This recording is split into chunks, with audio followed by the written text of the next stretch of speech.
to get another one later.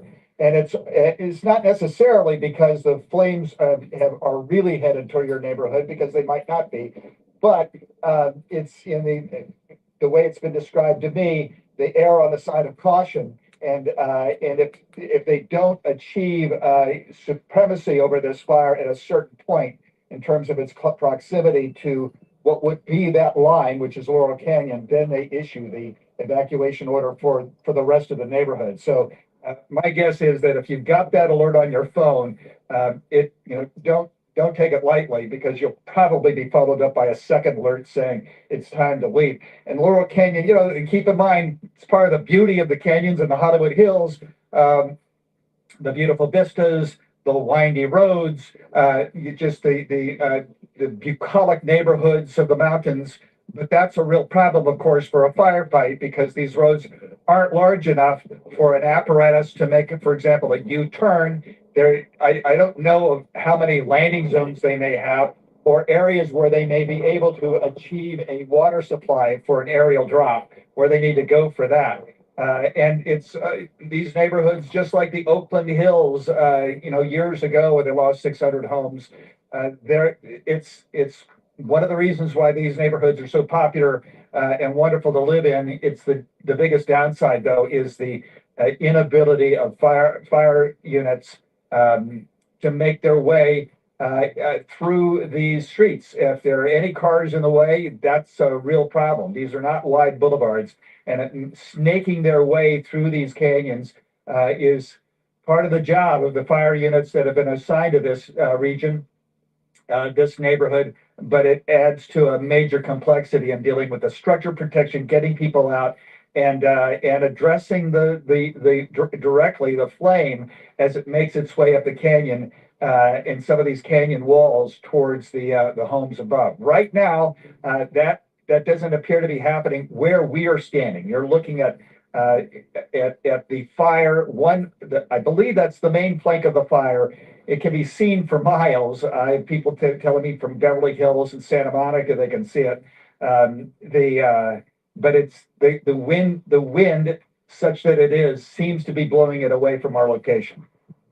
Well, Jonathan and I are sitting here. We presume they might be doing that water draw from Lake Hollywood, because they've been making some quick turns in terms of the aerial assault here. Conan, you said you went in with strike teams. What are they up to right now? Are they working? Or are they waiting for this fire to come to them? Well, you know what? First of all, you're right, Colleen. You're smart. That's probably where they're getting it from, Lake Hollywood. Thank you. There are a couple of reservoirs here, so I should. I've been waiting a long time to hear that from you. Thank you. You and I have been doing this a while, Colleen. Yes, we have. The team that we saw, now they pair these up. Sometimes they're various units from mutual aid from throughout the state that they pair up. Two engine companies, firefighters, a captain, an engineer, and a battalion chief, and they assign those frequently to go into a neighborhood and just figure out how to keep the fire from burning those homes. Structure protection. Sometimes, as I said earlier, they wait for the fire to come to them because it's just too problematic, other than an aircraft, too problematic for them to go after it with a hose down here. Right now, they're praying, though, that the aerial attack will knock much of this fire down before they have to start saving homes here. All right, Conan, thank you for that. The time now, 7 o'clock, where we stay with your shot here. We continue to track a new wildfire there burning in the Hollywood Hills. They're calling it the Sunset Fire. That is where Conan has been, and that's where News Chopper 4 is over right now. This, of course, as we continue to update you on the latest on the Palisades Fire, the Eaton Fire in Altadena, and the Hearst Fire in Sylmar. That one's burning as well. Primetime programming will be on Cozy TV tonight. That is Channel 6. Again, this is the fire we've been covering for the past couple of hours in the Hollywood Hills, called the Sunset Fire, just off Runyon Canyon, actually a little bit closer to Franklin Canyon than Mulholland. News Chopper 4 overhead. You can see the orange glow here. This is, as I said, the Runyon Canyon area, very popular hiking area. This fire broke out within the past couple of hours. Water dropping choppers out there tonight. This, so far, they tell us 10 acres, but it looks to be bigger than that. That was the initial call of Yes. 10 acres on this. We anticipate that number is going to rise, though they are making some really good progress tonight with the aerial assault on the Sunset Fire, something that was not available to fire crews last night. We're also keeping a very close eye on the Palisades Fire. This is the one that has now burned close to 16,000 acres there in the Pacific Palisades neighborhood, as well as nearby Santa Monica, with no containment still tonight. Evacuation orders have been extended for parts of Santa Monica, which include areas north of Montana Avenue between 11th and PCH. The evacuation order for parts of north of San Vicente are still in place. More than 15,000 people do not have gas in the Malibu area, and there's also a boil water advisory right now for the Sunset Mesa community. On the Eaton Fire, from the news conference from the last hour or so, the fire has now burned more than 10,600 acres, and it continues to grow at this hour. We did learn, sadly and tragically, at least 5 people have been killed in the Eaton Fire, and that more than 1,000 buildings have been destroyed. Those include homes as well as businesses.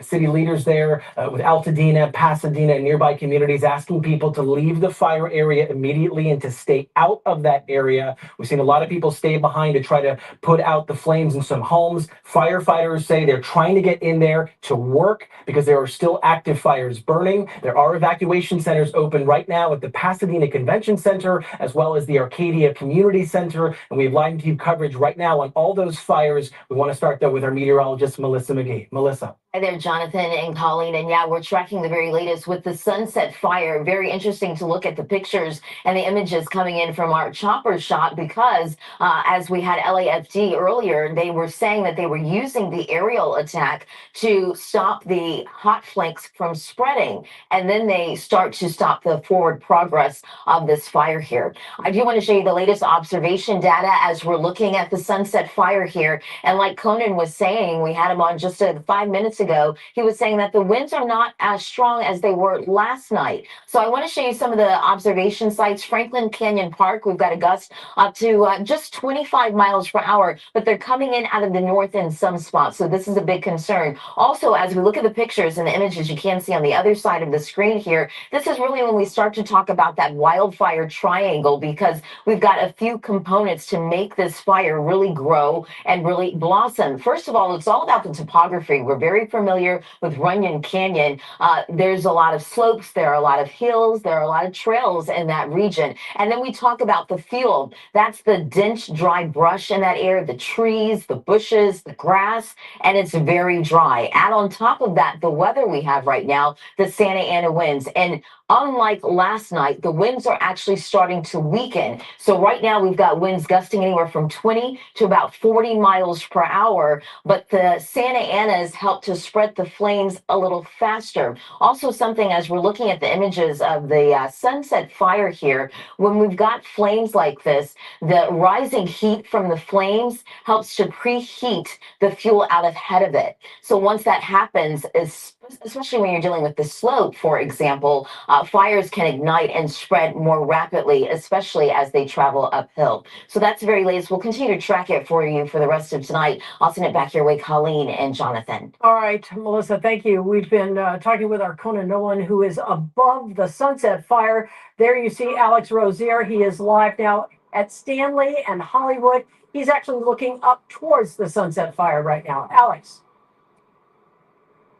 Yeah, Colleen, I want to give you a live look in the distance here, and you can see to the northeast to the fire that is burning there in the Hollywood Hills, right in the direction of Runyon Canyon Park. You can, we've been watching here over the last little bit as a number of people have come out here tonight to observe where this fire is moving, to keep a close eye on it as it is so close to so many apartment complexes and homes here. Again, at Stanley and Hollywood Boulevard is where we are right now. This gentleman's lived here for 30 years. For folks who are watching this fire tonight, familiarize us a little bit more here, what we're looking at when we see these flames up in the direction of the northeast. All right, so what we have here is what we call the Hollywood foothills, and where those flames are now would be on top of Vista Street, and we got top of Sierra Bonita and top of Croissant. And Croissant is pretty dangerous because it goes up further to the hills. And that's a dead end, and therefore only one way to come in and out. So I hope everybody up there has gotten out. And you said you're sticking it out for right now. Tell me about your experience thus far as the flames have moved a bit closer to Hollywood Boulevard. Yeah, no, definitely. I mean, we're seeing them right now. Um, I'm, uh, I'm pretty confident because of the wind blowing. It's to the east, so it seems to be blowing away from us. So I'm feeling comfortable about that. But everybody in my building's gone. They got their valuables and their animals, and they've left. So I'm the only one here. Well, thank you. I'm kind of holding for it. Thank you so much for your time again. The wind I've noticed as it's been brought up a couple times, a distinct difference from last night. Still dangerous conditions out here, but it is far less significant, far less intense than it was last night. I want to talk to these guys over here too because they came out from Highland Park and you were helping out with putting out some water. Tell me about what Yes, sir. Yeah, so we were in Highland Park watching it start right here from like a little spark to what it is now. And my friend lives right here, my really good friend Kiana. And so we just rushed over. It took us like 30 minutes, but we sped a little bit. Just started like, what can we do to help? What can we do? So we just started watering the house and everything. We got some news coming into the newsroom, so we'll loop back with you guys. Let's send it back into you in the studio. All right, Alex, thank you. Right now, we want to go to our Julia Dang overhead. And Julia, we just saw flames coming from the backyard of that home there, from the balcony area. We see them again. Can you tell us what's going on there? If there's anyone trying to put out those flames? Yeah, Jonathan, flames are flaring up again. Look at this. This house looks to be on the corner of Sierra Bonita Avenue and Franklin Avenue. It looks like embers must have jumped at least 2 blocks from the southernmost flank of this fire, and it sparked up near the front porch. They got it out quickly, and then it just flared up again. I'm going to keep the camera on this as I zoom out wide and show you the progress that's being made. It is incredible the difference it makes when the fire department is able to launch their helicopters and attack these fires from above. They've been flying at least 3 city fire department helicopters, 1 from the county fire department, over this over and over again. I've lost count of how many water drops we've seen. I see a helicopter right now with the night sunlight over the south flank of this fire, probably preparing to do another water drop. Colleen noted earlier how this fire is being blown to the west. It makes sense. They've been attacking the western side of this fire, the west flank. On the east side, a couple minutes ago, we showed you how it's still burning out of control, and that's where the spread appears to be right now. The south part of this fire and the east flank. This home, let me zoom back in here and take a look. It looks like they got knocked down, but it's just terrifying. These embers can jump that far. This was 2 blocks from the heel of the fire. So you're understanding now why this evacuation zone is as broad as it is and why they're expanding it right now to the west. If you follow my camera, I'm going to pan this to the right. This is looking to the south now. Look at this traffic. Look at this. Firefighters are still trying to get in. They're fighting this from the ground as well as people are trying to get out. Incredibly, and we have seen this in every fire we've covered today, incredibly, there are people trying to go up the hill as well. I'm guessing people trying to go back home to maybe rescue pets, grab important documents, try and secure their valuables. There is no time for that. My phone keeps on going off in the helicopter. I know my colleagues in the NBC4 newsroom had mentioned as well. They're getting alerts over and over. They're coming from the city fire department. It started with an evacuation warning, and then right 90% of the time you get those, it turns into an order. Sure enough, within 10 minutes, I got that alert on my phone, and then another one came by warning more people about potential evacuation orders. So even though this looks to be under control now, this looks more hopeful than what we were looking at about an hour ago. These embers, these flames can jump far and they can jump fast. So if you're under that order, it is time to get out. Julia, you're right about that. Firefighters call that spotting. You talk about spotting being 2.5 blocks there, but with the winds that we saw last night, gusting over 70, 80 miles an hour, we saw spotting anywhere from 3 to 5 miles ahead. All right, we're going to stay with your shot. We're going to bring in on the phone with us right now, sketch artist Mona Edwards, evacuated in Hollywood. And Mona, we understand you had to leave your pet birds behind. Yes, hi, Colleen. We took our dogs. I had to take, I I had to leave the birds at home. I have huge cages. I have 49 birds. Draped other cages, wetted down with a hose, brought some of the birds inside into a bathroom that is a very cool one. Also put wet towels. This just came upon us so quickly. I have my family who lives in Mandeville Canyon, and we have friends from Pacific Palisades, and we thought that we were safe. And then all of a sudden, we heard our street. So things changed very quickly. Mona, as we continue to see these devastating images there in the Hollywood Hills of the hillside burning, we did see at least one home with some embers that may have caught fire there. How close are you to the closest flames? Did you see any as you were trying to get out? The entire neighborhood seemed to all be in sync, and we all left at the same time. We were given just a few minutes notice. I did not see flames. I'm at the top of Nichols Canyon. So we are at a bit of a distance, about 2 minutes driving time from Runyon Canyon. But as we know, the flames move upward and very, very fast. So no, we didn't see the flames, but we weren't going to wait to see them. Mona, we talked to a couple of other people who live in that area, and they said they have a great relationship with the fire department and they train for this sort of thing. Are you involved in that as well? As far as training, we do have a good connection with our fire department, which is 97 on Mulholland and Laurel Canyon. We have a pretty connected neighborhood. Robert Sabosic is also a neighbor. And so we're all very aware and watch out for each other. But I didn't have any kind of training. It's just, I guess, experience from living in the hills. Yeah, it's a sense of community. Robert said that the fire department comes up there sometimes and they go through these drills and they brief people. Yeah. I don't even know how to ask this question about the birds. You had to leave them behind? The cages, there's one, a wrought iron cage. It's about 6.5 feet high. The other cage for the inside bird, we were able to move into a back bathroom that's all marble. So there's no wood or anything. As I said, we had no notice. We were so occupied with watching for my brother who was evacuated in Mandeville, and then friends who were in Pacific Palisades, that we thought for sure the fire would be contained, that we wouldn't be touched. So I didn't have carrier cages, but we have a huge Great Pyrenees and English Golden Retriever. We took them. I took photo albums. We took documents, and only what we're wearing, a sweater and jeans and tennis shoes, and that's all we have.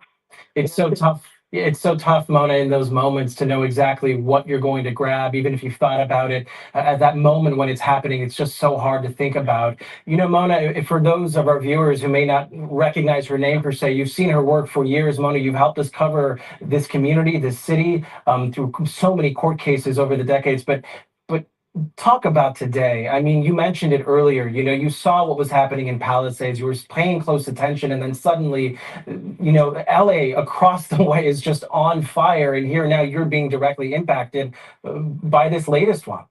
Yeah, absolutely. When I was growing up, there was a big fire in Coldwater Canyon, where I grew up, and we had to evacuate. I was like 8 years old, and of course, it was quite fun. We went to a little restaurant and stayed until we were given the all clear. But there was never, ever a time where we were getting these alerts and these alarms. And my husband was screaming at me to go, and we just left. I only took things that cannot be replaced, and to me, that's photo albums. So I've got my phone, so pictures from the recent years, but you can't replace that, and that's it. That's it. So yeah, we're just used to the hills and used to seeing fire someplace else, and it is quite a bizarre, and I want to call it a Hieronymus Bosch landscape that I've seen what just happened to Pacific Palisades and Malibu. Terrible, terrible. Mona, how long have you lived in that area, and have you ever had to evacuate before? No, we've lived up here for decades.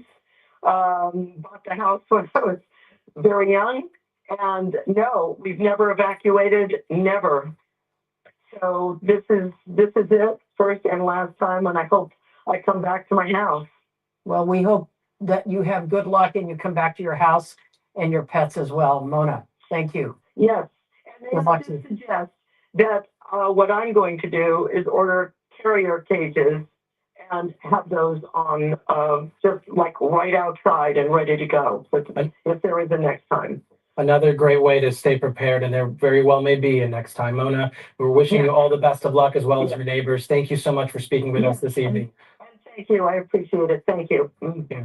Take care. Right now, we want to get to our Amber Frias. She's live in Hollywood at Franklin and Fuller. And Amber, Franklin is one of these streets we've seen heavily impacted by those who are trying to escape, under these mandatory evacuation orders.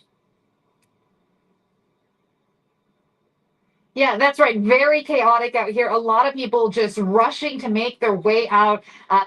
Very heavy traffic coming up here. It took us at least 20 minutes to come up to this intersection from Hollywood Boulevard, which was just a few blocks away. The people just really trying to make their way out as soon as possible. The smoke has gone in really thick. There was a lot of ash raining from the skies. People just trying to do their best to get what they can before they leave. And I want to walk this way. We saw this man who was hosing down some of the sidewalk and some of the trees. Sir? Yeah. Hi, sorry to interrupt Oh, hi. you. My name is Amber Oh my goodness. with NBC. Do you live in this Yeah, complex? I live right here. What's your name? Lawrence. What's going through your mind right Oh my now? gosh. This is my whole life right here. I spent my whole life savings to buy a condo here. And so I lost my family during COVID. And so I don't really have anybody to call or anything. So it feels a little bit scary, yeah. Yeah, are people still in the complex? A lot of people have left, but a lot of people are staying too, I think we're going to be okay. I hope so. All these fire trucks are going up there, but, you never know. All these mansions right here, if they catch on fire, so we're in real trouble. What's your plan? Are you staying? I'm going to stay right until if it catches on fire, I'll leave. Yeah, I have my 2 Bengal cats in here, and I don't know, they're freaking out.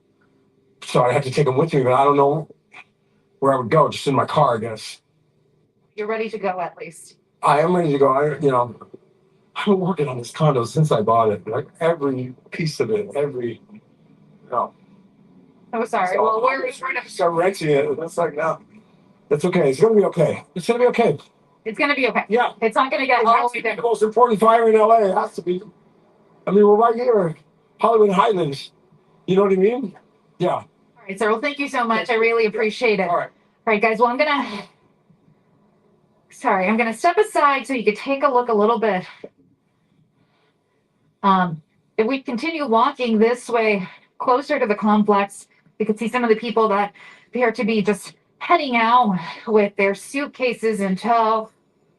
You hear the fire alarm going off in the background. Is probably because of all this smoke we're breathing. Let's see if we can speak with this woman here. Hi, ma'am. How are you doing? My name is Amber. I'm a reporter with NBC.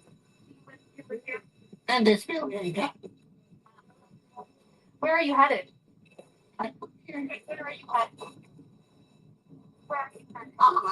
My son-in-law will get now. His place, Santa Monica. How are you feeling? All right, thank you so much. Thank you so much. Okay, so if we continue to walk this way, coming up onto these streets, it was pretty busy, a lot of traffic, but it does look like for the most part in this area, people have made their way out. It's a lot quieter than when we were up here just about 30 minutes ago, but this fire is really spreading fast. We were notified about it just about an hour and a half ago, and already seeing these evacuations are just hard to take in. As you can see, a lot of people making their way out, conditions out here getting a little worse, I would say. The wind is not as strong, luckily, as we've seen, yesterday or earlier today, but the smoke is thick, a lot of ash raining from the sky. So just like we've heard of authorities, if you have received an evacuation warning, make sure you do listen to those warnings and make your way out. Reporting live, Amber Frias, NBC4 News. All right, Amber, thank you for that. Now, on the right side of your screen, what we're looking at is a live picture from News Chopper 4. You can see one of our ground units was on the left-hand side of the screen. We're going to go topside right now to Julia Dang. Julia, you've been on this from the beginning. What's it looking like to you right now? Colleen, this firefight is still underway. You saw that helicopter, that LAFD fire helicopter that just did a water drop here, and that was on a different flank of the fire. That was on the southern flank. Earlier, we were talking about how most of that aerial firefight was concentrated on the western portion of this fire. A lot of that has now been knocked down, but the latest we're hearing right now, we're listening to scanner traffic, we're getting alerts on our phone, and of course, we're watching what's happening out the helicopter window. There's a home here that's being evacuated because it's being threatened by this fire. You can see the hill of the fire here, the southernmost portion of it is just creeping down the hill. And it appears to be a home at the corner of Hillside Avenue and Sierra Bonita Avenue here. I think it was the one where the front porch was flaring up when I talked to you about 10 minutes ago. Fire is out for now. The ground crews have moved away. I think they're congregating around the corner now over on Person Avenue. But again, anybody in this area, anybody who's thinking about coming back to grab things from their homes, that is not a good idea. We're seeing people scramble to get out. Somebody was coming down the hill on an electric scooter earlier. We've seen people running down the hill, a lot of people driving out. Fortunately, we did not see the apocalyptic scenes we saw yesterday on Pacific Coast Highway, where people were abandoning their vehicles and just running through clouds of smoke. They were forced to get out in such a rush yesterday. People left their blinkers on. They left bags of groceries in their cars. They were in the middle of their day when it happened. So this firefight tonight, this one in the Hollywood Hills, this really is like day and night. I mean, we have aerial firefighting resources now. The winds are nowhere near as bad, and we can feel the difference the News Chopper 4 between wind conditions just a couple hours ago over the Palisades fire and tonight over Hollywood. You can probably tell from our picture, too, as I zoom in on some of these trees, this dry brush that's burning. Look at these palm trees I'm going to zoom in on. They're not flapping in the wind quite the same way as what we saw over in Altadena and over in the Palisades earlier, but these embers are still flying.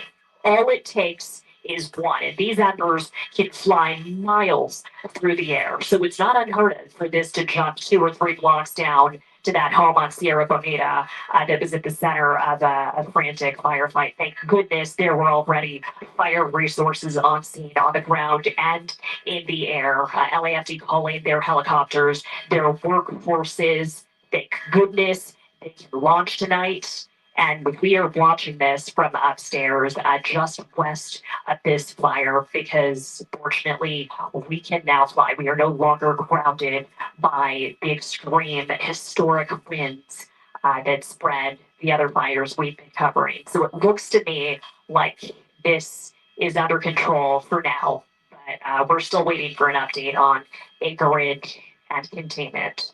And we're not out of the woods yet, Julia, as we stay with your shot here. We know that you guys have to go refuel in just a moment. But Julia, quickly, you mentioned earlier when I was talking to you that you could barely hold your joystick to man the camera because it was just it was that windy when you were over the, I don't know if I remember, it was Palisades, I believe it was, or Eaton fire. Regardless, the conditions sound like they've gotten better. Are you continuing to see the aerial attack on this particular fire now, the Sunset Fire?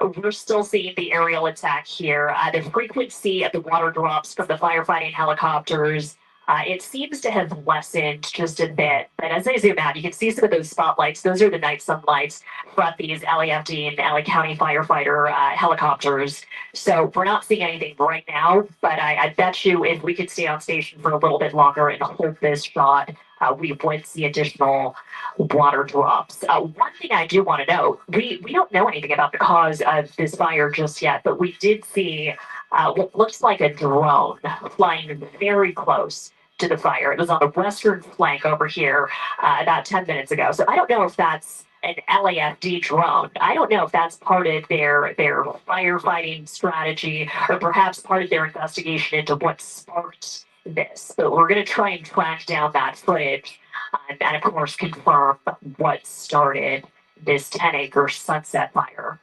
All right, Julia Dang in News Chopper 4. I know you're taking off to get fuel, and we'll see you back here once you fuel up. But in the meantime, we're going to go back to Conan Nolan. Conan, this is exactly what you were talking about, the winds pushing these flames down into the flats, into some of these homes.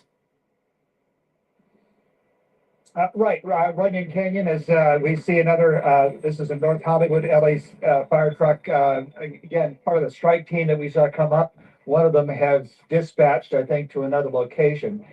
Yeah, Runyon Canyon, we're on the other side, Solar Drive, where the News Chopper 4 was taking pictures. And yeah, it goes slowly downhill, rapidly uphill, because of course it preheats the brush ahead of it. And the point is that the fuel is already dry enough. It doesn't take much for it to become combustible. Based on what we've seen, along with what you've just heard, it appears they've done a pretty good job with the water applications by air that they've been able to put on this branch of the fire. We've seen it gets into some of the manzanita, some of the brush, and you can see a rise in the flame. You know what, 6 inches of brush can give you 5 feet of flame. I believe it's something to that effect.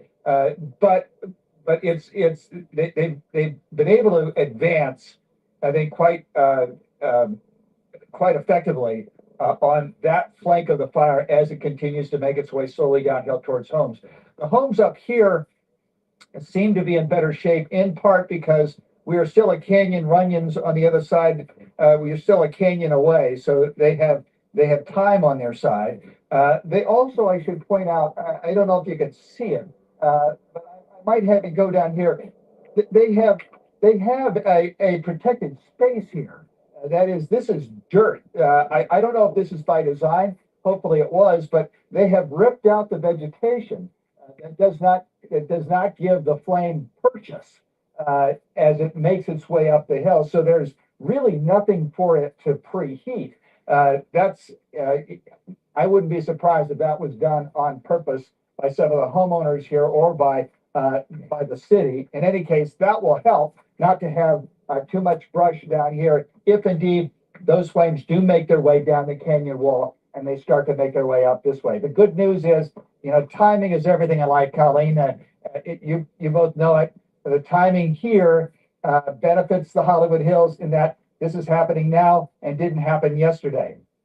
Because the wind gusts, there are gusts, we do feel them, but it's nothing like what we saw, and it's still allows the LAFD to get in the air to fight this, which what they're doing to some significant effect, I must say, based on the aerial drops that we've seen. They're going to be at this, though, for quite some time. It won't take much, even if they get a good amount of this fire down, it won't take much for the embers to reignite, if indeed it gets a lot of oxygen through a lot of wind gusts, which we saw earlier.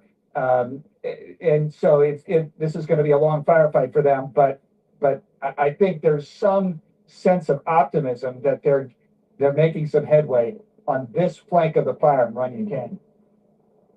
Without question, Conan, Jonathan and Kathy now with you here as we continue with your shot. We've seen, even just from your shot alone, Conan, plenty of progress as we saw that water drop just about a minute ago. And this is the tool that firefighters just didn't have last night, Conan. And talk to us about exactly where you are. Are you anywhere near homes? You mentioned you went up with the strike teams as we see yet another water drop. They've been really successful at these so far here in the Sunset Fire, Conan. And have you had the chance to speak to any homeowners or anybody who's been trying to evacuate? I haven't. We're on Solar's Drive, which is above Runyon Canyon. It is to the south of Mulholland and east of Laurel Canyon. This neighborhood has been told to leave. several of the neighborhoods here. We haven't seen a lot of activity here. I haven't seen. We came from, of course, Altadena, where everybody was either evacuated or they stayed and were using as much water as they could find and pressure to put water on their homes to save their homes. You don't see any of that here. I don't think anybody is risking it because there's very little room for there's very little measure of success here. I should say, when it comes to your ability to hold off a fire once it's coming up the canyon walls into this neighborhood. It was, I think it was in 1982, the last time that Laurel Canyon burned. They lost about, if I recall it correctly, something like 30 or 40 homes. These fires happen. One fire captain or fire chief pointed out that fires happen all the time in the same spots. They happen and then everything grows back and then they happen again. So Runyon Canyon has burned before. So has this neighborhood. It's been decades, and they've tried to do everything they possibly can to secure this region from a rapidly moving calamity that would be a fire like this. But again, there's nothing you can. It's really, all bets are off when you have the kind of velocity that we saw last night and this morning with the wind gusts propelling the embers, advancing the flames in Eaton Canyon and the Palisades upwards to a mile downrange. So we haven't talked to anybody. I haven't seen anybody. Most have evacuated, I would think.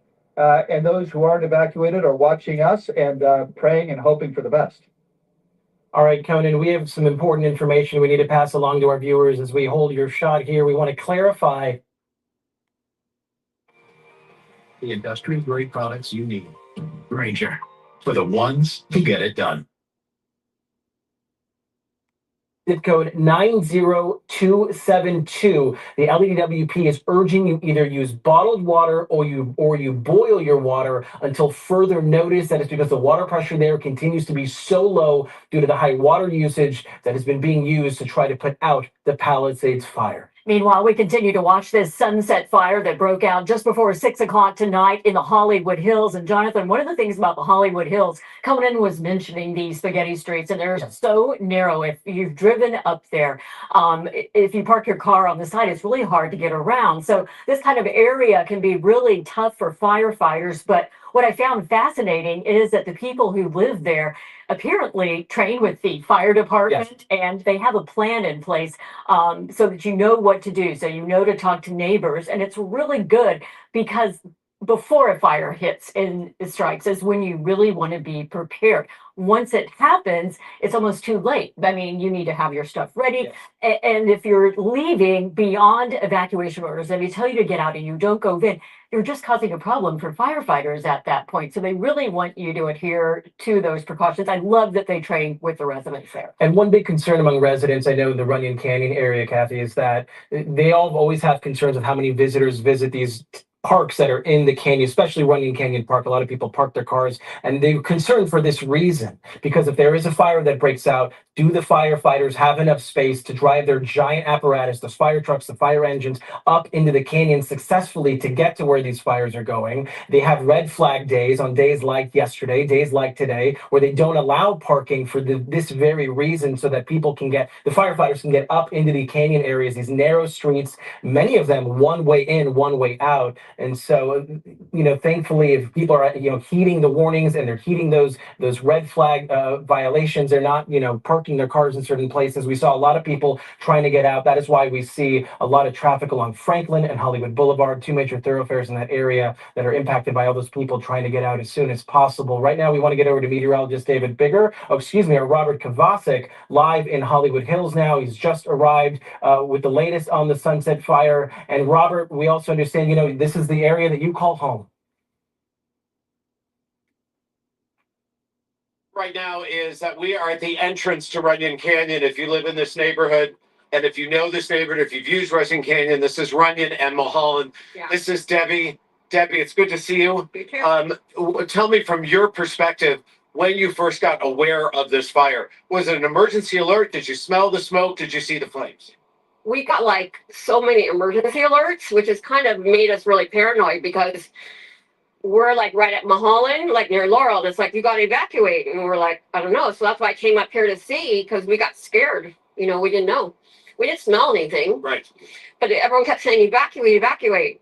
You know, so. But you're here. I'm here, yeah, because I covered stuff on my page.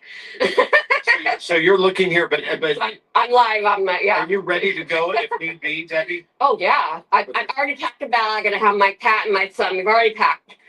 So I said, I'm just going to see if I can see the fire, because if it's close enough, then we probably should get at it. You know, we should evacuate. Are you like me, thinking that, you know what, it hit another neighborhood, ours is probably going to get spared with this round of winds? Or were you ready and on standby to go at any time? No, I wasn't ready on standby. Yeah. And I kind of said to my son, like, you know, maybe you should just pack a bag just in case. And then all of a sudden he's like, Mom, I think we should like pack a bag now. And I was like, oh my God. So yeah, because you never know with the wind, the way, you know, what happened in Pacific Palisades, it just also just took off. So, and it's kind of windy right now. So that's why I'm kind of scared. Yeah, you just never know. And Debbie, thank you. Yeah. Keep us posted as you continue to walk around. Yeah, the amount of fire trucks we have seen is impressive, especially when we have had, by the admission of our firefighters, that they are stretched thin here. But again, so where we are standing, the fire we understood was a small fire that was near Waddles Park that would be down below Runyon Canyon. The good news is, according to firefighters, is that the airdrops are effective. As I told you several hours ago, that the best way to fight this fire was going to be from an aerial assault. The small fires we've seen here before, that's the only real way to do it, especially when you're trying to traverse Runyon Canyon. It's very difficult. We actually, in the past, for those of us that live in this neighborhood, we can tell you it's all too frequent that we see the choppers overhead and then we say, oh, another hiker being rescued. So the aerial assaults are effective. However, by the admission of the LAFD, the winds continue to be erratic, and the winds continue to be erratic, and they are pushing in different directions, but they are also pushing west. And so I have heard from a number of people in the west part of the West Hollywood Hills that Bird Streets and that areas near Sunset Plaza and areas near Doheny up in the hills have already been asked to evacuate. And in the meantime, this area that just right over here, which was known as Outpost and Outpost Estates, that's the area that you are going to see before you get to the Hollywood Bowl. Those people have been asked to evacuate as well. To also underline the savviness and the knowledge that people have here, living in the Hollywood Hills, it's a trade-off. You know, it's a beautiful place to live. There are beautiful views, and there certainly is convenient. You feel like the San Bernardino Valley is right here, and Hollywood is right on the other side of Mulholland. However, you understand the trade-off being that you live in an area where that as soon as the wind picks up and you have these conditions, that you could be next. And it was here in the Hollywood Hills, as they cast their eyes westward and looked at with the disaster, the absolute disaster that has become the Pacific Palisades. The last thing that they wanted to see here tonight was for Hollywood Hills to be next on the list from this wind event. So the LAFD has really hit this. They've hit this hard. I cannot tell you enough times that the LAFD has educated the people who live in this area. There are drills. There are evacuation routes that are posted, and once every fall, maybe twice a year, we are asked to participate in a drill where we head on down to usually Hollywood High School, and that's going to be your evacuation zone, so you understand the routes that you have, because as you just were talking about, the streets here can be very narrow, they can be really, really tricky, and sometimes there's only one way in and no way out, and the most important thing you want to do is make sure that you get those fire trucks and the fire apparatus in. So they've got this fire right now, maybe the first time in a long time that we can say they've got it surrounded, because it's really burning right now in a bowl section, that being the Runyon Canyon section. But to stop it now from spreading, if it heads east, it's going to go to the Outpost Estates area and then push towards Highland and the Hollywood Bowl. If it goes west, then you know what? Honestly, we could be off to the races, because that is where you have nothing but homes on both sides of Mulholland. And that is a very, very dangerous place for this fire to spread. The Santa Monica Mountains Conservancy, there is a large swath of open space that is fuel to burn, and that could really help push that fire. So the goal right now, keep this aerial assault underway, and so far it's been effective. It is great to see that aerial assault. So fantastic to see the water drops. Okay, Robert, we have the Sunset Fire covered from all directions. Amber Frias is at the base of Runyon Canyon, the hiking trail there. Amber, what are you seeing down there? We see fire trucks with you. A lot of fire trucks out here.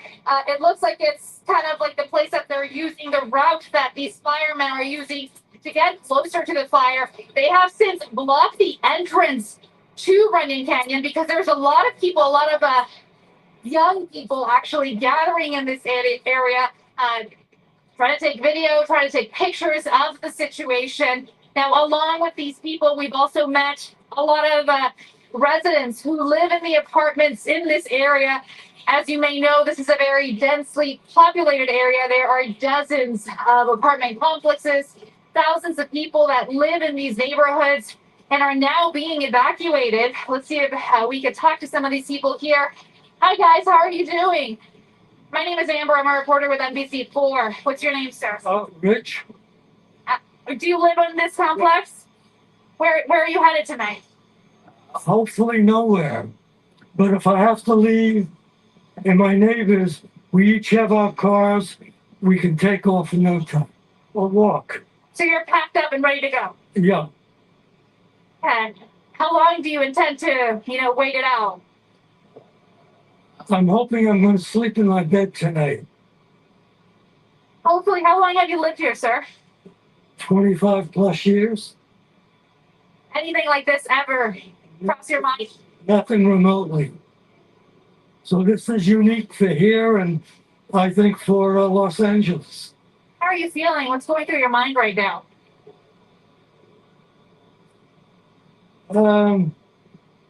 Waiting to see what happens. It seems conditions are better now than they were an hour or two ago. Yeah, it seems like the winds are slowing down a little bit. It's still a lot of ash, a lot of smoke. How many people have also decided to stay in your complex? There are 29 apartments, and I believe we're the last two apartments. Okay. What else is left? All right, sir. Well, may I ask, have you heard anything on the fire? Yeah. It's growing. Evacuations are still underway. All right. Thank you so much, sir. And stay safe. Good luck. So as you see, a lot of people out here, packed up or ready to go. Some people half left. Making our way up here was tough. Traffic was very heavy, and it wasn't just the regular commuter traffic, the afternoon traffic. There were a lot of people desperately trying to get out before things got worse. Now, like we've been hearing from authorities, if you are under evacuation orders, like this community here, you are urged to abide by those orders. Kathy? All right, Amber Frias live right there at the base of Runyon Canyon in the Hollywood Hills where the Sunset Fire is burning. You see on the left-hand side, we're going to bring in meteorologist David Bigger. He can talk about what's happening with conditions right now. Well, we've got a couple of benefits kind of working in our favor. First of all, we have an aerial firefight. We didn't have that last night for any of the fires because of the wind. It's also an aerial firefight at night, and that's relatively new within just the past couple of years. That's a benefit. But the other benefit has been the wind. It is a lot lighter out there. We still have a couple of gusts, but it is definitely a lot lighter than we were talking about last night. We had that gust in that 40 to 80 mile per hour range, depending on location. So right now, here's where the Sunset Fire is. So a little bit of a refresher on the map here. We've got the 101 freeway. Hollywood Boulevard is right here. This is Santa Monica down here. This is Laurel Canyon, and Mulholland Drive is this squiggly line right there. Franklin Canyon Park, one of the observation sites that sits off toward the west, that's had the strongest gusts, but even then, the gusts have been mainly in about the 20 to 30 mile per hour range, with sustained winds at about 10 miles an hour. Around West Hollywood, we've been looking at wind gusts in about the 10 to 20 mile per hour range. The main thing, though, that's still very concerning here about the conditions is the humidity. 9% humidity around Franklin Canyon, 10% humidity for WeHo, about 15% humidity at one of our observation sites that is just to the east of Hollywood. So we're keeping track of this fire, keeping an eye on it. But right now, the good news is that the wind gusts are definitely much lighter than we were seeing at this point yesterday. Another spot where the wind gusts are still relatively light, but gusty in a few areas is around the Palisades fire. So first of all, here's the entire fire area. It's this big shaded red spot. Around Topanga Beach, we've got gusts at 22 miles an hour. In the Santa Monica area, though, we're not necessarily seeing any wind gusts. The winds are relatively light at this point, but 10% humidity, still very dry. As you work up in elevation, though, you still will encounter a couple of stronger gusts. Around the Santa Monica Mountains ridgetop observation site here that we've got 39 mile per hour sustained winds gusting to nearly 50 still. And around Malibu Creek, we still have gusts above 50 miles an hour. But look at the wind direction. It's kind of all over the place here. And that's making it a little bit challenging for firefighters tonight around the Palisades fire. As we take a look for the Eden fire, you'll notice a really good sign here. Calm winds for La Cañada Flint Ridge, calm winds in Altadena, relatively calm winds around Eden Canyon Park, same with Sierra Madre. That's a huge benefit for firefighters. Also, the humidity has come up just a little bit. Still pretty dry, about 15 to 20% humidity, but that is a huge help to firefighters as they're trying to gain the upper hand on the Eden fire. As we go through the next couple of hours, the smoke from the fires will likely linger in the area. This is what it looks like by 9 p.m. You can see that we've still got plenty of smoke over parts of the basin and extending off the coastline. And of course, with the Sunset Fire mixed into this, we're likely seeing some of that fire sitting in the basin as well. Depending on the fire activity for tomorrow, we'll likely see some of the smoke continue to sit in the region. But notice how all of this is blowing offshore. We will still have offshore winds all the way through a good portion of Thursday and into Friday. Futurecast here, this is a zoomed in look around Ventura County and LA County around the San Fernando Valley. 10 p.m. tonight, we're looking at winds still offshore, not nearly as gusty as last night. That's the huge benefit that we're seeing. That as we go through the overnight hours and into Thursday, we still have an offshore wind for some areas. So the Santa Susana Mountains still seeing some gusts. That will continue for a good portion of Thursday into early Friday. This is Friday morning. We're back up into the gust territory in that 40 mile per hour range in the Santa Susana Mountains. The Santa Monica Mountains areas around the fire looking at wind gusts 20 to 30 miles an hour with occasional stronger gusts. But the good news comes late Friday. Look what happens with the wind directions. Everything suddenly is pointing out of the west. That's the onshore breeze. That is the recovery in humidity that we're looking for. And that would signal probably the decrease of fire danger finally as we get into the weekend. But it does look like offshore flow is with us at least for the next couple of hours, next few days, and potentially into next week as well. Back to you. We'll be waiting for that moment. David, thank you so much. Right now, we want to go back to our Conan Nolan live there covering the Sunset Fire from up above. Conan, this is quite the sight that we're getting here. Your photographer zoomed in and we just see those flames whipping around. Have you seen any more water drops?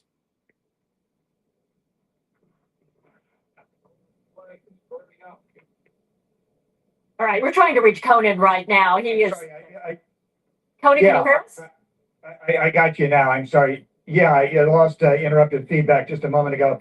So yeah, this is the northern flank, and as we kind of expected, although they seem to be getting some, there is some success in some of the aerial drops. It is still burning heavy into heavy vegetation. The manzanita, the California scrub brush, as well as a variety of other very dry vegetation that's essentially the fuel here. If you saw the twin rotor helicopters, that's the QRFs. That's the quick response or reaction force. This is a helicopter. I believe it's a helicopter based out of LA County's Van Nuys Airport, as well as in Orange County and Ventura. Chinook 47s, I believe they are, about 3,000 gallons. And so they can be very effective. They're also a lot more stable than some of the single rotor helicopters, and they can take the wind a little better. There you see one right there. Now, I believe that's an Augusta helicopter from LA City Fire, single rotor. They have been working this back and forth for the past hour in making some progress. The flames, though, are making their way downhill. There's no question about that. They can retard their growth, but they can't exactly snuff it out completely. And I think one of the strategies here is to keep this fire at a point where if it does make its way towards the homes down below the canyon, they won't be so intense that the structure protection units down below can't arrest them and put them out before they do any kind of property damage, so long as the weather cooperates. That is, the wind gusts do not reappear the way they did with such ferocity earlier last night and earlier this morning. There's another drop.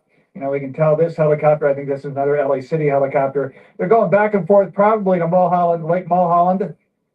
Yeah, not far from the Hollywood sign to gather more water. And we're seeing quite a bit of a rapid turnaround here. So this is, as David Bigger pointed out, this is the big difference between last night and tonight. Not just the fact that we don't have the wind, but we do have the air attack from these helicopters that have been pre-positioned to be ready for this kind of event. Folks in the neighborhood above me, they're looking warily at this. They want to keep it on the other side of Runyon Canyon from where they are. The neighborhoods down below, they see it slowly making their way down. That's the advantage to being down canyon from these fires, because they move so slowly. The big disadvantage to being up from those canyons where I am is if they do make it to this flank, to this side of the canyon wall, they go up so fast that there's very little opportunity for them to protect the homes up here. That's not the concern at the moment. We had a strike team, actually 2 strike teams up here. They have since left. I think they were redeployed down below, because that is where the focus of the attention is, as it slowly, this flank of the fire that I'm looking at, the north flank, I can't see the south from here, north flank, as it slowly makes its way down towards some of the homes just south of the Hollywood Hills here. And it's an awful thing to see, but the fact is you can see it. And that's important, because it's when there's so much wind that the plume of smoke is horizontal. You see the smoke, you can barely see the fire until it's upon you, because it is moving so fast. This is moving slowly, and that's the difference between victory and defeat in a firefight like this. Back to you. I'll tell you what, Conan, those big water drops look fantastic. And watching this fire in the Hollywood Hills, the Sunset Fire, just before 6 o'clock, it looked like it was exploding. And it really was. It was very alarming. It looks so much better now. So thank you. We're going to keep covering this for you right now. We want to get to our Alex Rozier. He's down the hill from the fire. Alex, give us your location and tell us a little bit about what you're seeing where you are. At Hollywood and La Brea, I want to give you folks a sense of what it looks like right now. So many people know this area. I want to give you a live look down Hollywood. If you're looking that way, you're looking in the direction of the Dolby Theater, and you can see across the street, there are folks who are out here looking around, but this is the roadblock that LAPD has set up at La Brea and Hollywood. And if we keep turning up the road to where the Hollywood Bowl would be in that direction here, folks, you can see to the northwest, the flame that is there right now. We've been monitoring it, and I will tell you that the big distinction that we're feeling right now compared to where we were last night, though these aren't ideal conditions by any means, the winds are significantly less. But among the people here tonight who are evacuated, Tony, talk to me about your situation and what you experienced. Well, I was up there, and I was thinking in the morning, oh, these houses half made of concrete, half made of wood. All the houses are not prepared for fire. So I think people need to start rethinking about that. And I just here in Hollywood Hills, I live in Hollywood Hills, and the fire was up there, and then when I see it, I was on Beverly Hills. I see the fire, like, what is that? This Santa Monica? No, is that? Yeah, it's going to Hollywood. damn. And then I call everyone, hey, everything is okay. Yeah, we already evacuated everything. So now it doesn't make sense to go up there because I already have everything, documents and everything that I need there. So, but I think that people need to prepare for it. And right now, like, follow the rules. Right now is a good time to don't rush. And I want to give you a live look around here as Tommy, if you can just kind of show the crowd here that's out here tonight, because on any given night in Hollywood, there's going to be a lot of people out and about, but then you add in an evacuation order, and that only adds to it. You've got the road closures that are in place. Tell me about what you've seen as far as the flames from this intersection where you've been standing. Has it grown in size? Has it dropped? I seen that it first starts small, then grows, and then it go small again right now. So right now it go smaller. So I guess it's gonna go up and down, up and down. It's gonna be a fight. It's gonna be a fight to turn the fire off. Well, Tony, thank you so much for your time here tonight as you look live there at the firefight that is ongoing in the Hollywood Hills. Again, the wind not as intense as we felt last night. I was in the Pacific Palisades. I was in Altadena earlier when businesses were going up in flames. Now this is ongoing here tonight. These road closures are in place. And along with many people, we'll be keeping an eye on this one here from Hollywood. Jonathan and Kathy, we'll send it back to you. Well, Alex, we see the fire on the right, the evacuations on the left. Has it been mostly orderly? Are things going well there? People patient, getting through slowly, but making it through? Yeah, I think people are cautiously optimistic at this point right now. I've seen a few folks who have packed some bags and prepared to take off for the evacuation. Your family had to evacuate? My whole family had to evacuate earlier. We were watching IP2 network, and then we saw the fire, and they could have possibly just lost everything. But I live down here, so I'm good. You live down here? Yeah, so but they're like right next to Runyon Canyon, so. How do you feel right now watching this? It seems as though the airdrops have helped and assisted in this firefight. I'm very upset by it, but I'm just glad that I was able to get an alert on IP2 because, I wouldn't have known otherwise. Well, thank you very much for your time. I appreciate it. Yeah, so we are going to keep an eye on this. Kathy and Jonathan, we'll send it back into you. All right, Alex Rozier there covering now his third fire in a matter of 2 days for us there at the base of the hills where this sunset fire now continues to burn. We have that shot from our Conan Nolan up above on the right side of your screen. We have seen continuous water drops. That is the tool that we did not get to see last night, Kathy. It's such a relief to be able to see that tonight, to see fire crews use this, really the best resource they have to attack fires like these. Yeah, big difference that water dropping has made. And we just brought up, talking with David Bigger a minute ago, if this had been yesterday when we had the winds, it would be a different story. But no, at least tonight, a calmer situation, but still people heeding the evacuation warnings, packing up, getting out, which is really the right thing to do, because we've seen so many of these fires, people literally running out the door, things left behind. It was just really tragic to watch last night. And so many people talking about tonight, what they don't know what to grab. They just grab whatever they can and they get out. And you see that line of cars there. As all of our reporters have mentioned, on a good night, this is extraordinarily busy throughout the night. Franklin Avenue, Hollywood Avenue, you're looking at, I believe, La Brea, leading up to the hillside there at the base of Runyon Canyon, where just up above that is where the Sunset Fire is currently burning. You see those cars slowly moving out of the area. That is a great sight tonight to see. And we want people to know you have to heed those evacuation orders to make room for firefighters, especially in those narrow streets. Well, the time right now, we're glad you're with us. It's 8 o'clock. We have been on the air now for 33 hours nonstop, bringing you the very latest on several fires that are burning across Southern California. We do want to tell you, if you're looking for primetime programming right now that is on Cozy TV, it is on Channel 6. The newest fire we've been following is that Sunset Fire, the one burning in the Hollywood Hills near the popular Runyon Canyon hiking trail. There is a mandatory evacuation order in place right now for people who live around that Sunset Fire. That order, we can tell you, on the west side is Laurel Canyon, on the north side, Mulholland Drive, on the east, the 101 freeway down to Hollywood Boulevard, and the evacuation warning extends west of Laurel Canyon Boulevard all the way to Franklin Canyon. We want to let those people know that they are under an evacuation warning at this point. So here's what we know so far about the Sunset Fire. Flames have burned at least 19 acres, probably more. News Chopper 4 was overhead. You can see that huge orange glow that we saw just before 6 o'clock. A mandatory evacuation order, as we said, underway. Within the last 2 hours, we have seen many big water drops. So good to see the choppers out there tonight. That is what we didn't see last night. That is such a relief for fire crews right now. Meanwhile, the Palisades fire, and we're still keeping a very close eye on that. That one has burned close to 16,000 acres now. There is still 0% containment.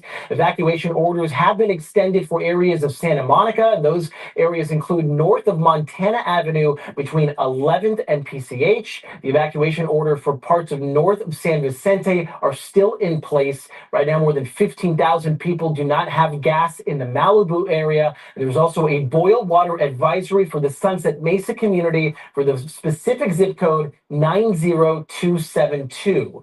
We're also keeping a close watch on the Eaton fire. This one has burned 10,600 acres and continuing to grow tonight. And sadly, we can report at least 5 people have been killed there in the Eaton fire burning in Altadena. More than 1,000 buildings, mostly homes and businesses there, have been destroyed. City leaders are also asking people to leave the fire area. Many people have stayed behind to try to put out the flames in their homes. But we want to let you know that they're asking people to get out immediately so that firefighters continue to do the work that they need to do, because there are still active fires burning there. There are evacuation centers open right now at the Pasadena Convention Center and the Arcadia Community Center. We have live team coverage tonight on every one of these fires. All right, we just want to update that Cozy is not on Channel 6. We'll get that information out to you. We're going to start with Robert Kovacic. He is live in the Hollywood Hills with the very latest on the Sunset Fire. Robert?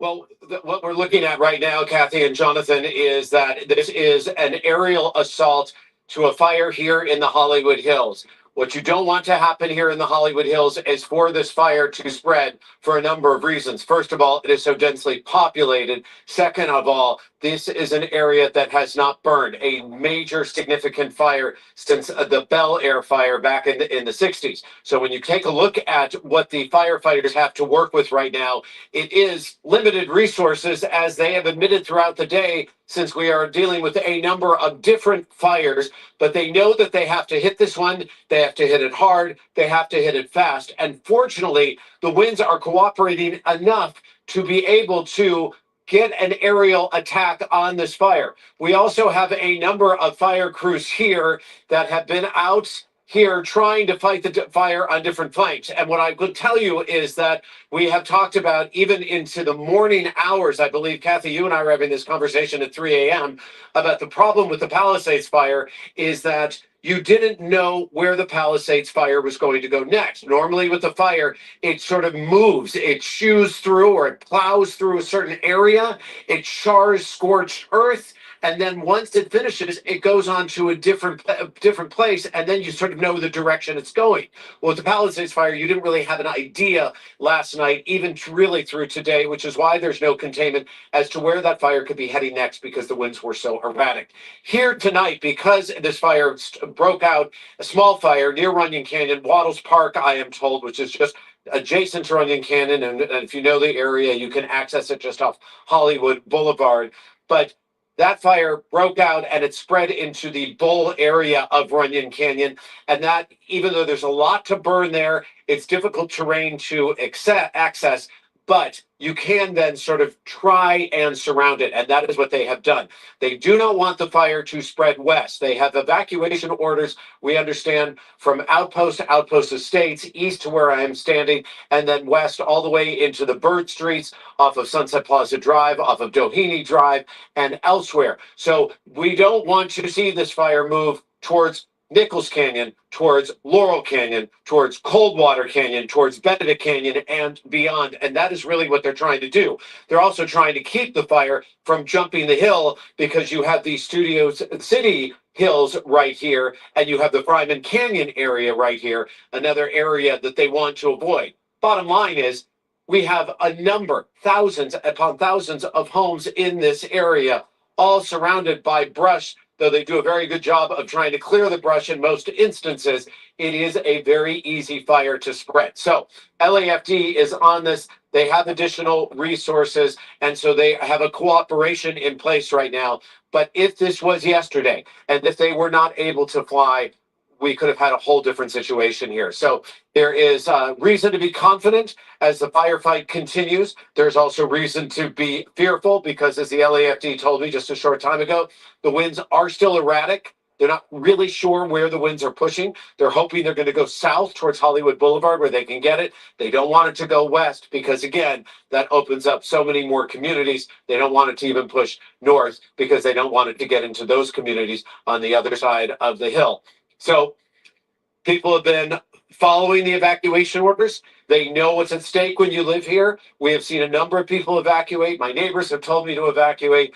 And I do want to say, we've got such great viewers because I've been offered so many places to stay.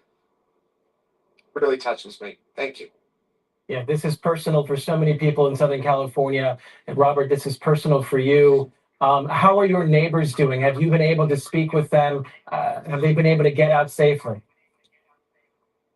Well, they have. And you know, this is one of those things where even when we watched last night and we watch a home go up in flames and we knew that was someone's dream, that was someone's family, that was someone's efforts that they had put into that and the memories that they have in that home. And though lives may not have been lost, there certainly is an impact and it's a gut punch to everybody. And so we realize that we're all in this together, and we realize that we want these communities and the people in the Palisades to know that we stand by you. And that's why it was so heartwarming for me here. I was telling our colleagues that you feel so traumatized by what you witnessed because you feel so helpless that you can't do anything to help these people save their dreams last night. And you imagine that we feel helpless. You can imagine what first responders must feel like because that is what their dream, and those are our heroes, and they do it all the time. So you understand if we feel that way, what they must feel like. And then all of a sudden, to suddenly be standing there looking at the Palisades fire and to have neighbors and friends call me and say, it's your turn. And then to see the outpouring, it's really something remarkable, especially so again, from our viewers to everyone else. I think if there's a teachable moment to tragedy, it's that we really are in this together. And as a community in Southern California, we feel for each other, and we're going to help each other, and we're going to help each other through this. The way that people have offered to help me tonight, the way that people are offering right now, we've seen it, whether it's donations or whether it's food delivery or whether it's Airbnb offering places to stay or community members just out in force today going door to door. We are in this to try and get through this as best we can. And because this is going to be a week as we begin 2025 that few of us will ever forget.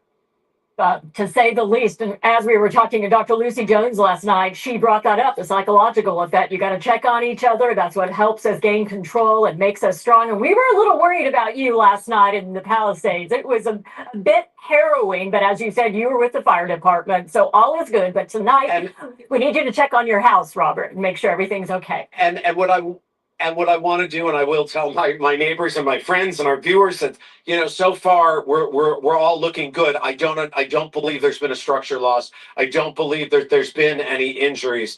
But you see me using my phone, and I do want to tell that especially to the people in the Pacific Palisades. We were just on the phone, my photographer Susan Monroe and I, with Darcia Phillips, our colleague, to let her know everyone in the Palisades and beyond in that area. When you're able to access the Palisades again, when you're able to get back into that area, you will not have cell service.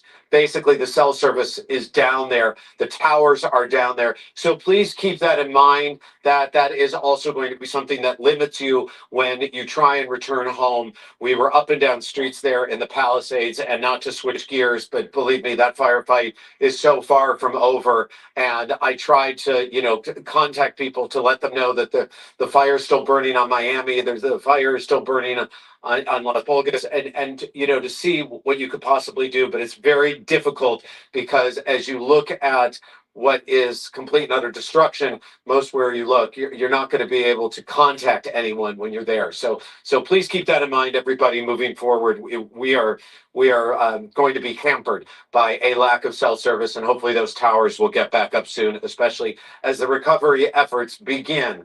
But before you can talk recovery, we have a firefight that is still underway, as you've been talking about, and as you all, we have been on the air now for almost 2 straight days, 4 separate fires, and I can tell you that here tonight in the Hollywood Hills, we may have dodged right now a serious bullet.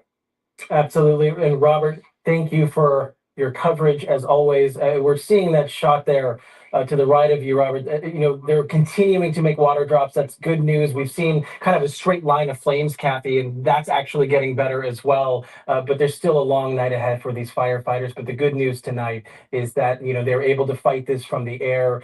Before we go to our meteorologist, David Bigger, I want to update our viewers. If you are watching us right now looking for primetime programming on NBC, that is being aired right now on our Cozy TV network. You can find that on the virtual channel 4-2, or you can check your cable guide to find that. But again, NBC primetime programming, if you're searching for that right now, that is being aired on Cozy TV on channel 4.2. Let's get to the weather now. Meteorologist David Bigger is here with more on the winds and everything else we need to know as these fires continue to burn. Well, Kathy, the amazing thing is if you compare this to this time yesterday, it's a completely different map. Right now, wind gusts 26 miles an hour in Van Nuys, 32 mile per hour gusts around Ontario, 23 mile per hour gusts around Santa Ana.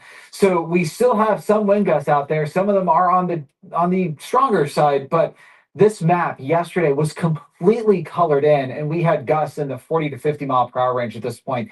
This has been a huge improvement tonight. And as we go through the next couple of hours, we'll still have this offshore wind. In fact, it's going to linger likely into early Friday. That's part of the reason why the red flag warning has actually been extended into Friday across the region. And I'll show you that in just a second. But right now, around the Sunset Fire, here are the current conditions. Franklin Canyon Park, we're looking at gusts at about 20 miles an hour. Around WeHo, it's been about 15 to 20 miles an hour. But notice the wind directions for WeHo, it's out of the west. Around Franklin Canyon Park, it's out of the northwest. And what ends up happening is around these canyons and valleys in here, around the Hollywood Hills and the Santa Monica Mountains, you end up with a lot of channeling of the winds. That will switch the wind directions around. It'll make it a little bit erratic for firefighters to contend with. And we can also get some what we call Venturi effect, where you end up with a little bit of wind flowing into constricted area. It actually accelerates through the constricted area. And you sometimes get that in the valleys and the canyons where the wind speed picks up.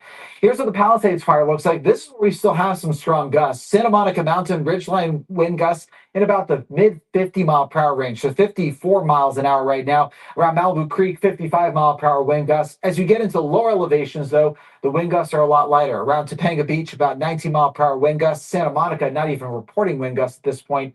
It's just light and variable winds. And then this has been a huge improvement compared to yesterday. We were seeing 70 mile per hour gusts last night around the Eden Canyon area. Now we're looking at just 3 mile per hour winds. So essentially it's calm winds, but still pretty dry out there. This will allow the firefighters to gain a little bit of an upper hand on battling the fire. I wanted to show you what the winds look like for the Inland Empire as we go through the next couple of hours and the next few days. This is a great example of what we're seeing around the entire region. 9 o'clock tonight, we still have some breezy conditions out there. We're looking at winds at about the 20 to 30 mile per hour gust range, at least. We're seeing some of that over the Orange County Mountains, but again, this is a huge improvement compared to what we had at this time yesterday. Now, as we go through the rest of the overnight hours, this is 2 o'clock in the morning for tomorrow. You can see that the winds are all relatively light across the IE. It will come back. We'll be watching for some strong wind gusts as we get into the afternoon. Not as strong as what we had last night, but still 30 to 40 mile per hour gusts, a bit stronger in the mountains. That purple color in there, 40 to 50 mile per hour gusts.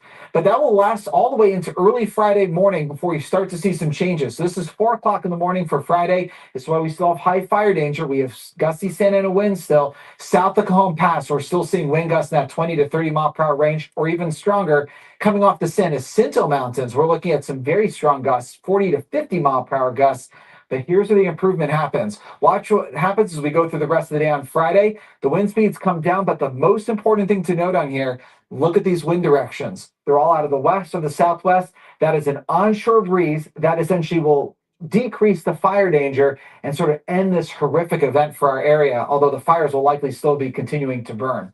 Here's what it looks like for Ventura County and LA County Valley spots. Just a little quick recap as we go through the overnight hours tonight into tomorrow. We still have the offshore flow out there. As we go through Thursday, just like the IE, expect the winds to get gusty at times, but not as strong as we had last night. Still, though, seeing gusts in about that 30 to 50 mile per hour range, depending on location. So we'll still have some very high fire danger across the area. We'll be watching this very closely because we're already stretched pretty thin. But getting into Friday afternoon, it turns into an onshore breeze. Might be a bit gusty at times, but still, this is a dramatic improvement from the offshore winds we've had essentially now for well over 24 hours. So we're looking forward to this improvement, but this is Friday, so we still have some time to go through here. We will still have some gusty offshore winds going through tomorrow. Back to you. So it seems like we've been through the worst of the winds so far, the gust. But I'm wondering, the choppers and the aircraft that are flying and doing the water drops are making the big difference for us. Will they be able to continue to fly? Do you believe? It's hard to say because it's their call to make on that. I definitely think there's a much better chance at that because we're not looking at wind gusts nearly at the intensity as last night. It almost feels weird to say this, but essentially what we're looking at for tomorrow into early Friday morning, that's a normal Santa Ana wind. If you kind of get what I'm getting at here, it's a typical way. It'll still be very strong. It'll still be gusty in spots, but that's what we've seen with our last couple of Santa Ana wind events. And again, nothing like what we had last night. So we'll still have a lot of high fire danger, but not looking at 80 to 90 mile per hour wind gusts across some of our mountain spots. So I think they'll still be able to do an aerial attack as we go through the next couple of days. All right, David Bigger there. Thank you so much. We are now on hour 33, committed to staying on the air 24/7 as long as it takes to get you through these fires as we continue to cover these devastating wildfires in Los Angeles and in Altadena. To help with that, we have brought in reporters from our NBC and Telemundo stations from across the country, including Daniel Ramirez from our affiliate in Las Vegas, and he joins us right now live from the bottom of Runyon Canyon. Welcome. Thank you. What's the latest from your vantage point, Daniel? Thank you for the opportunity, Kathy, Jonathan. It looks like it's going to continue to be a long night for crews here with the Los Angeles Fire Department. Right now, we're currently located just in front of Runyon Canyon Park, and my phone dog will help me here, being able to see kind of just some of the flames, some of the embers that are showing here in parts of the mountain area here in the area of Hollywood with this fire that, like you guys mentioned, only started just a couple of hours ago. Currently, with the latest information, just a couple of acres, but especially in these types of situations, it's crucial being able to contain it. The sooner the better, especially with the wind gusts in this area. We've been able to see helicopters continuing to fly around in this zone, as well as the residential areas here where people are evacuating. We've seen them leave with their luggage from hotels, from apartment complexes here in this area in front of Runyon Canyon Park. And that's why, we've also seen a few that have been waiting for Ubers, waiting for family members, waiting for them to be picked up here in this area, while there's a lot that's unforeseen as to what the conditions might be for their homes once they get back. But thankfully, it seems like crews here with the Los Angeles Fire Department are doing a really good job, and it's obviously going to be an ongoing fight throughout the remainder of the night. And as you can see here, there's dozens of crews here on the ground, but certainly probably a few up higher in the higher elevations area here of Hollywood. So obviously we'll continue our coverage here and stay on top of whatever goes on, and hopefully they're able to combat the flames head on. Sooner the better. Live from Hollywood, my name is Daniel Ramirez for NBC4. Back to you two in the studio. Daniel, you're at the base of what was a historic property that turned into a park decades ago, Runyon Canyon, one of the most popular hiking spots in all of the city of Los Angeles. I know that you're visiting us from our sister station in Las Vegas, so we want to thank you for helping us out during this really tough time for our city. Have you been able to talk to anybody as you made your way up the hill to this area? Did you get a chance to speak to anybody who may be getting out, or they're in their cars or anything of that nature, or even the firefighters themselves?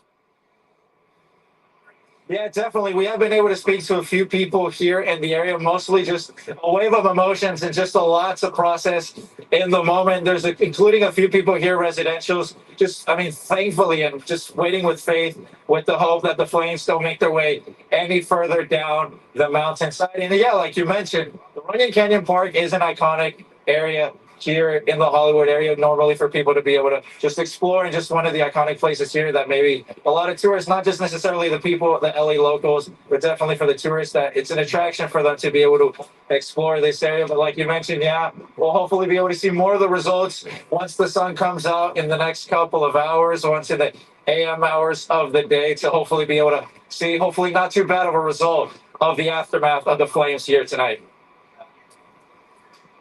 All right, Daniel, thank you so much. We want to check in right now with NBC4's Darsha Phillips. She's been in the Pacific Palisades covering the fires there. She was there all last night, and she is now live on PCH at Temescal Canyon with an update for us. Darsha? Yeah, Kathy, we had to come down to PCH because a lot of the cell phone towers burned up in the Pacific Palisades. So we just simply don't have any reception. Now, I was able to, I'm going to take a walk over here because I want to show you what's going on at Temescal Canyon. This is something that we've run into all throughout the Palisades. You can kind of see it. It's a little bit dark, but we've got power lines that have just are hanging really low, which is why you see the CHP officer there with the spotlight. They want to make sure that no one's going to get tangled in those power lines. So these are the things that we are seeing all across the Pacific Palisades. And I was here last night. Obviously, the winds were so strong. They were extreme winds. It's definitely died down, but we are still seeing active flame up there. We are still seeing some pretty strong gusts up there. So the fight isn't over. And also what we are seeing is just complete devastation. Now, since there wasn't cell phone reception up there, we couldn't get a signal out there. I did do something where I taped something on camera to show you the sheer devastation of Palisades Village. Just take a listen. We are right here by Palisades Village, just off of Sunset. This is the Ralphs, or this was the Ralphs that sat here just off of Sunset. We were here last night. It was standing when we left. And as you can see, it has been completely destroyed by the fire. The grocery store, really unrecognizable. Now, I do want to walk over this way, guys. I'm going to show you some more devastation here in Palisades Village. These are businesses just across the street that have been completely decimated also by the fire. They are unrecognizable. We're going to try and cross the street to kind of show you exactly what is happening here. I am really in complete awe as to what we are seeing here, because when we left about 1 o'clock in the morning, this morning, all of this was standing, and then it caught fire. We're jumping over some water here because, of course, we've seen water main breaks, lots of obstacles that first responders are having to navigate through. But take a look at what we are seeing right here. I couldn't even tell you what this was, some sort of business. And then if we can actually look past that, you see a chimney standing, because behind Sunset Boulevard are just rows and rows of homes. And to see these streets, what used to be neighborhoods, completely flattened by this fire is just really unimaginable. You cannot put words to the devastation that folks are going to come back to. We did speak to two people who were walking through their neighborhood. They didn't want to speak on camera, but they had tears in their eyes because they are looking around and they do not recognize the Palisades right now. If you turn around, we're going to also show you this building right here. I believe it's a bank. It is on fire still. So the wind is not as strong as it was last night, but we are still feeling wind. We still see active fire. We still see buildings that are burning right now. So lots of things that fire crews are still having to take a hold of, and it's still going to be a long day ahead of them, a long night, and several long weeks ahead for this community. We'll send it back to you. Okay, so that again was something that I taped earlier to kind of show the devastation in the Palisades. You're taking a quick look at people who are trying to get back up to their homes to make sure they're okay. They're not allowed to come up here by their cars, but they are allowed to bike or walk up. For now, that's the latest from the Palisades. I'm Darsha Phillips. We'll send it back to you guys. All right, we really see that ash blowing there by you. Thank you, Darsha. We want to get back to the Sunset Fire. NBC's Gotti Schwartz joins us now live from Hollywood. Gotti. Hey there, we were watching Conan Nolan a little bit earlier as we were on our way over here. I mean, there was a little bit of a panic when you see that fire pop up in the Hollywood Hills. We were down at the Palisades fire, and you just know what the high winds can do. Fortunately, right now, and again, this is just right now. You look at the and there is no wind that we can see here. And if there are wind gusts, they're not as extreme as what we saw last night. If you can hear all above us, we've got about 3 choppers that are circling. They are coming in so low that you can feel it in your lungs. In fact, well, let's see if we can head over here. Right now, we are at, hold on real fast. Let's let the officers go through here. LAPD coming through. They're starting to evacuate a lot of people. You've got people that are gathering here on the street. They want to see what's going on. They want to see a lot of these airdrops. But here, there's a straight shot in Franklin. Just down the way is Hollywood Worth NBC News. Thank you guys so much. Thank you for everything you do. And so right over here, you've got these choppers. Excuse me. These choppers are coming in, and they've got this night sun. They line up their shot, and then they come in. Sometimes with night vision, and they put those drops exactly where it's been impressive to see. We've been watching with all of these people to the front line, the first line of defense. Brave men and women that are piloting those helicopters. We might lose a little bit of cell phone service here. So bear with me. If it starts to break up, let me know. But this is where those helicopters are coming. And I want to show you exactly how close we are to the flames and embers. Fortunately, we saw some flames earlier. Those flames have been knocked down to embers. But just beyond these lights over here, where we've got a fire engine that is staged, it is fully loaded. We saw it load up with water from this fire hydrant. Fortunately, the water pressure here is holding. But just up this way, you've got the embers. Those are the embers right up here. That is where the fire is actively burning, probably 500 yards away from so many of these homes here on Franklin. Then you've got one of these getting ready to make a drop. We've seen dozens and dozens and dozens of these burning up towards Mulholland Drive because of the topography. However, as it is the wind is pushing towards Hollywood. Fortunately, not a lot of wind, but as that wind pushes towards Hollywood, this is the area that firefighters are most concerned with. This is the area that is technically supposed to be under evacuation, and you see law enforcement going through, trying to evacuate people. Down on Hollywood Boulevard, there is a whole lot of traffic. It is somewhat gridlocked down there. But up here, you've got, here we go, incredible work by these pilots. They're coming through, and already in the last minutes that we've been here, we saw what was a raging hillside turn into smoldering embers. We are praying that is the case because, you know, what we saw in the Palisades is something we will never forget. What we saw in Eaton, that the Eaton fire is something that community will take so long to recover from.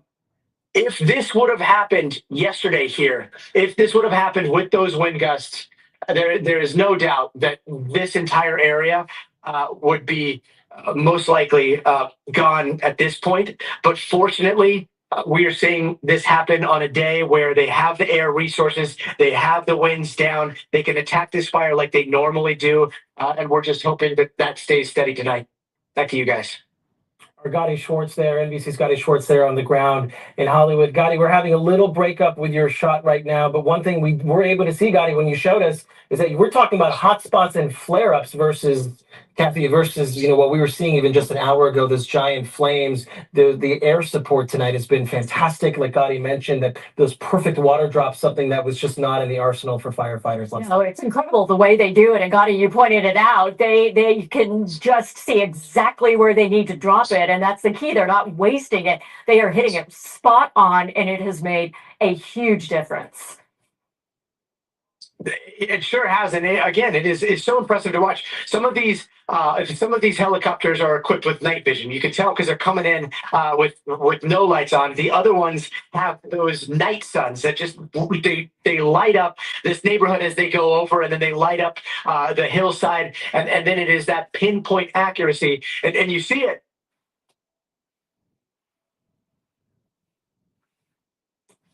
We may have lost Scotty's shot for good there.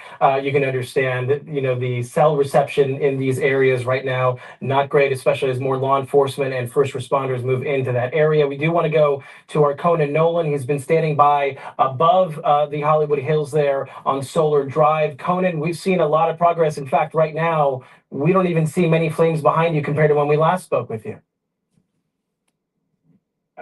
That's right. And Gotti, just a moment ago, he put it in pretty good terms as to the importance of timing, that this didn't happen yesterday. Yes, it looks a lot better. I believe we see that that is, I believe, an LA City fire. The county fire helicopter, the Chinook 47s, that is the QRF, the Rapid Quick Response Reaction Force. That is a public-private partnership with LA County Fire, Ventura County Fire, Orange County Fire Authority, and a private aviation, I believe Council Aviation. I'll check that in a moment. Yeah, show the video that we saw just a little while ago. This was the flame active fire here in Runyon Canyon as it was making its way down the canyon wall towards the homes down where Gotti was. Away from our location, Solar Drive, which is where so many of these homes would face calamity if we had a wind shift, if you have a dramatic gust that is propulsion of this fire, because it rapidly makes its way up the canyon wall, which is where we are. It goes down slowly. Of course, as we've said before, when it goes up the canyon, it preheats the vegetation ahead of it, which doesn't take long because it is so dry. The vegetation, the chaparral, the manzanita, the California scrub brush. That isn't a problem. Now, we do have a couple of engine companies here. Station 30 out of Hollywood. They know this neighborhood pretty well. They are here. Talk to them. Structure protection, just in case those flames make their way this way. But yeah, based on what we have seen earlier, there's such a difference between what we saw, the calamity, the horror that was the Pacific Palisades and continues to be, and what we saw in Altadena and Pasadena and the Eaton fire that started in Eaton Canyon, part of the Angeles National Forest, and it continues to burn. But from what we saw later this evening, the calamity there, the worst seems to be over in terms of, again, so many homes being put in harm's way in that fire. In this fire, when we first heard the call that there was a fire in the canyon here, Laurel Canyon, we are south of Mulholland, we are east of Laurel Canyon.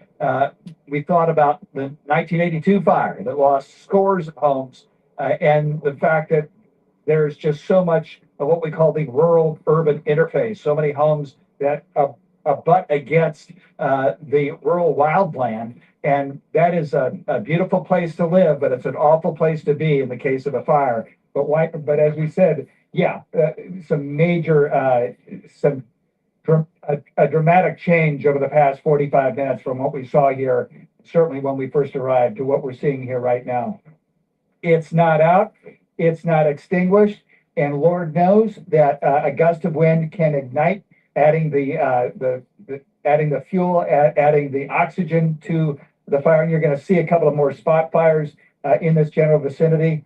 So it's going to be a long evening, but this is a very promising sign.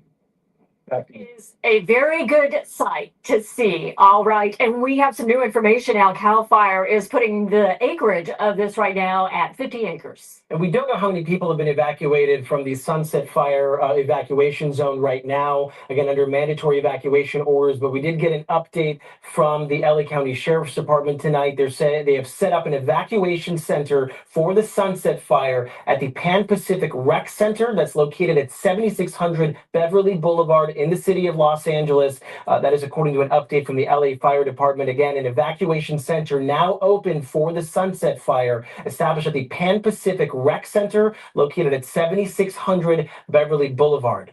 Progress being made because of the water drops, but also the weather tonight. Meteorologist David Bigger is here with more on conditions around the Sunset Fire. I just want to grab onto a little point there that Conan was making. He was talking about how there's still some spot fires in the area, and that will be a continued focus for firefighters tonight, even after they stop the forward progress of it.